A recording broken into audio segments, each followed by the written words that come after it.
And welcome to week 8. I'm glad you're here and I'm glad you've made it this far. I put those quotations at the top of each week's block for the class. Don't usually say much about it, but I would like you to look at the one this week from Dr. Ruth Haycock. Let me read it to you. Dr. Haycock says, if Christian schools are to be Christian in the academic areas and to present a biblical life and worldview, teachers must become increasingly familiar with what the Word says on every subject. They need to search for ways to involve pupils in learning, ways which enable them to understand and accept that biblical viewpoint. Dr. Haycock was a professor at BBC when I was a student here. I never had her for a class. I wasn't in that program. And one of these days, you'll be able to meet her up in glory.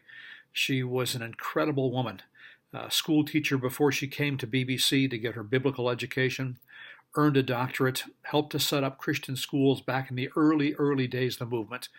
Then after she retired, she spent the rest of her life working in and helping more Christian schools.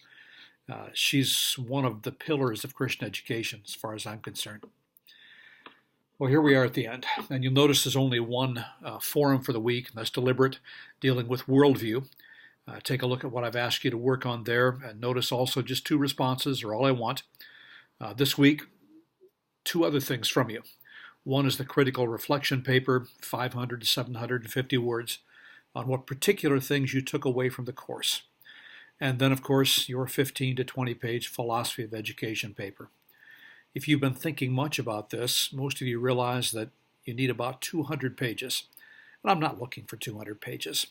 I want you to step back into your own setting, think about why it would matter at all where you are and what God is having you do. Why would it matter at all that you're able to express a philosophy of Christian education? What's the core of it? What's the heart of it? What's the thing that really pushes you to teach and teach the way you do? That's what I want to know from you. If you have questions about your paper, go ahead and give me a call. The number is still at the top of the syllabus, 570-877-3753.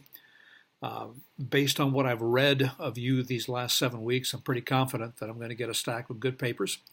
I look forward to reading through them and getting back to you. I'll see you later on this week.